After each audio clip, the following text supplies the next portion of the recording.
Hey there, zombie fans. Welcome back. This time on Zombie Chick, I have a real treat for us. And no, I'm not talking about the Twinkie kind of treats. After the last two episodes, I think we needed a little change and we needed to look at something, well, good.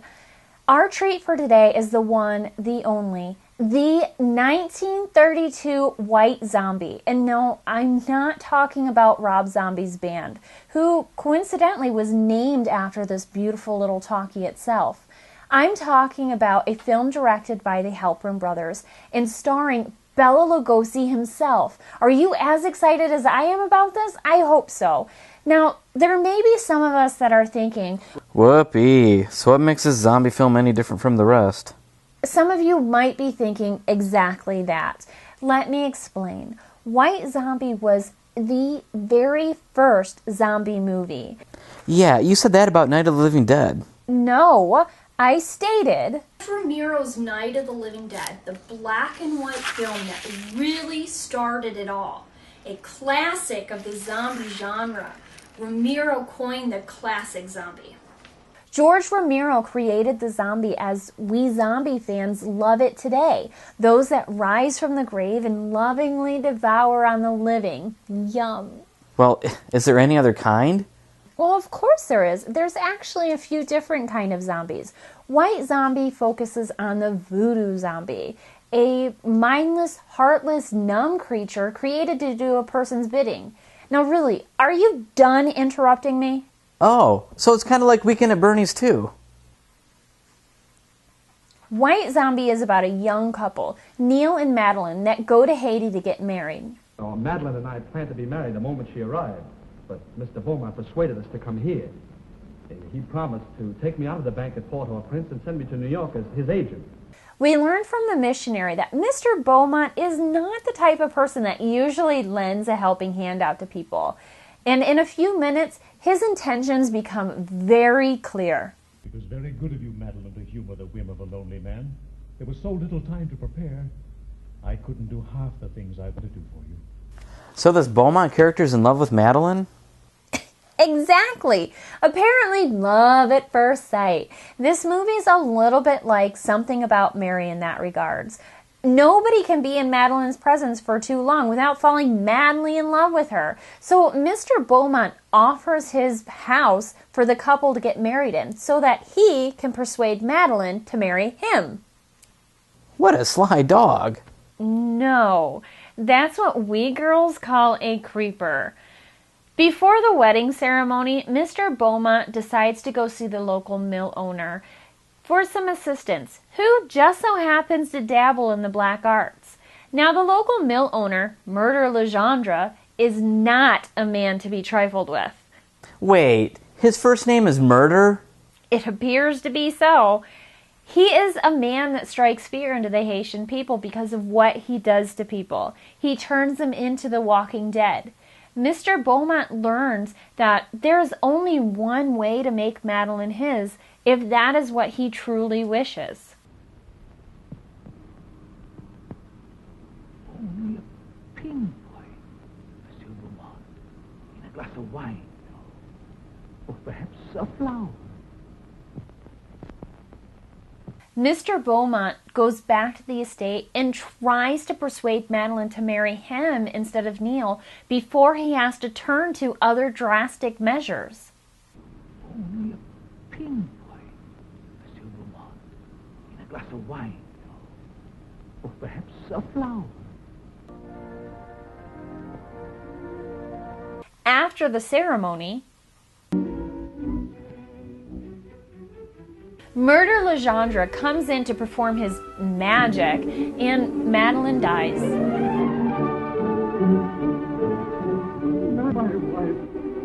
My wife. They have a funeral for her. Apparently they work really fast in Haiti. Neal goes to drinking. Neal. And driven mad by the apparitions of his lost love, he drunkenly runs to the cemetery. But not before Murder Legendre and Mr. Beaumont take her body back to the estate. Neal runs to Dr. Brunner's house, who was the missionary that married them earlier, and learns about the superstitions and practices of Haiti and why Madeleine may not be in her grave. In the meantime, Mr. Beaumont is learning that having a love zombie is not all it's cracked up to be. Foolish things. They can't bring back the light to those eyes. I was mad to do this. But if you'd have smiled on me, I'd have done anything for you. He asks Legendre to return the life back into her eyes, but Legendre...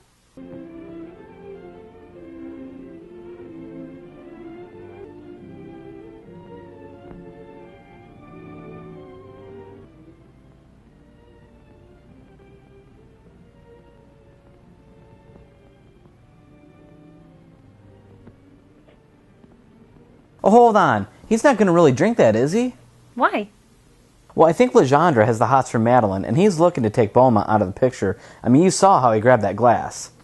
Yes, I did. So I take it the movie finally has your attention? No. Go on. So yes, my esteemed colleague is correct there. Legendre falls in love with Madeleine's beauty and tries to get rid of Mr. Beaumont. We learn that the connection between Neal and Madeleine is still very strong, even in her zombie state.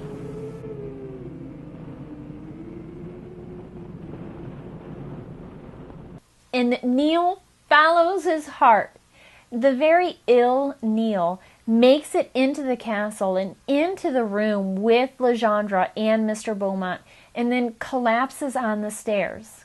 Legendre uses his power over Madeleine to call her forward.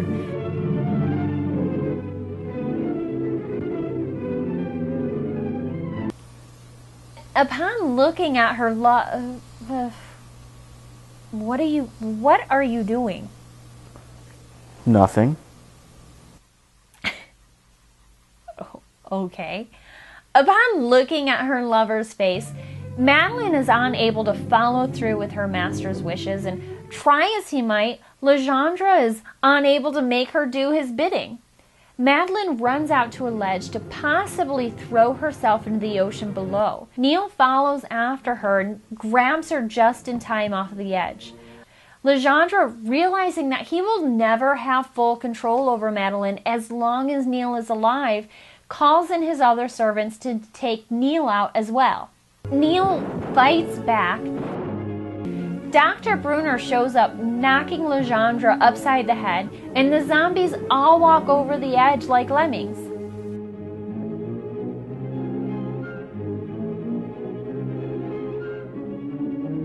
Because Legendre is knocked out, Madeleine has a lucid moment, and then he wakes up. Legendre tries escaping by breaking a vial of zombie dust in front of Neal and Dr. Bruner as Mr. Beaumont is sneaking down the stairs behind him and tosses him over the ledge onto the rocks below, breaking the zombie spell over Madeleine. Neal and Madeleine then live happily ever after. Wait, that's it? What a short movie. So, why is this movie considered such a classic zombie movie anyway? I mean, it's black and white, there's no CG, there's no zombies eating people or really any special effects of any kind. And I know you're really into that kind of thing, so what gives? What makes White Zombie such a classic? White Zombie was created on a budget of approximately $50,000, which was minuscule even by 1930s standards, when some of Hollywood movies had a budget of upwards $2 million or more. Now, they also filmed this movie in only 11 days. mostly at Universal Studios, where they rented or borrowed props and sets from the other monster movies of the time to help curb costs. There was some filming on site, however, at Bronson Canyon in California, a location actually used by a lot of filmmakers due to its easy accessibility and the physical appearance of the location. Much of the cast of White Zombie earned their notoriety in the silent film era and were now struggling actors, a fact that did not escape early critics. Many silent film stars virtually became extinct when talkies came out. Very few were able to survive the crossover due to the different acting styles employed.